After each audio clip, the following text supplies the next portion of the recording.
1. Most of your worries are just in your head, and you can let them go whenever you choose. Let me show you how to live more freely and make some space for yourself. Think about the entire world, its endless existence, and how quickly everything in it changes. Reflect on how the end of all things is almost as close as their beginning, and how the time before we were born and after we die is boundless, and beyond measure. 2.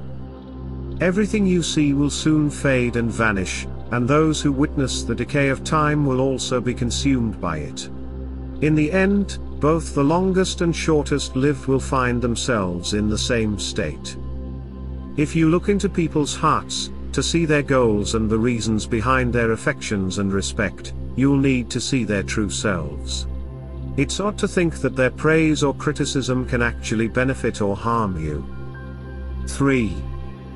Loss is simply a form of change. Yes, things change, but they don't disappear. The universe, which is well ordered by fate, finds joy in these transformations. This has always been the nature of the world, and it will continue to be. So, should we believe that everything was poorly made by the gods and that it will always be flawed and chaotic? Is nature doomed to eternal misfortune?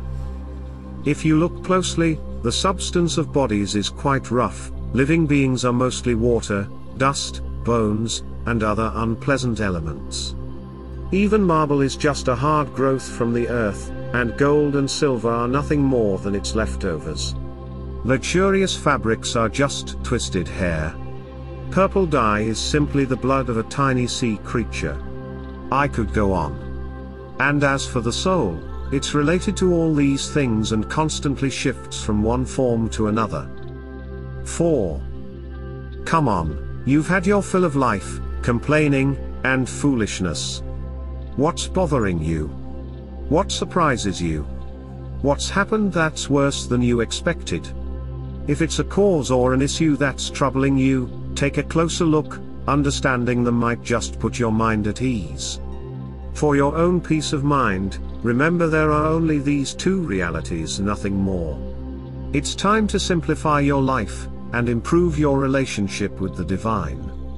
3 years to reflect on these matters is as good as a lifetime. 5. If someone has done wrong, the harm is on them. And who knows, if you ask, maybe they didn't do it after all. 6. Consider this, either everything comes from a single intelligent source, making the universe a unified whole, and if that's the case, why should any part of it complain about what benefits the whole? Or we're just a mess of atoms, chaos, and scattering. So why worry? Tell yourself, I've been through death, decay, and countless transformations, now I'm just playing a role, living and mingling with the rest. 7. God either has the will and power to help us or doesn't. If it is the second, what good does praying do? If it is the first, why not pray for alleviating your fears, temper your desires, and prevent you from mourning anything at all, rather than to remove one obstacle and grant another? If God's will is to aid us, this power surely can also make us wiser. You might argue He has given you the ability to do so. Then why not use your abilities, show some courage, and not grovel for things beyond your control?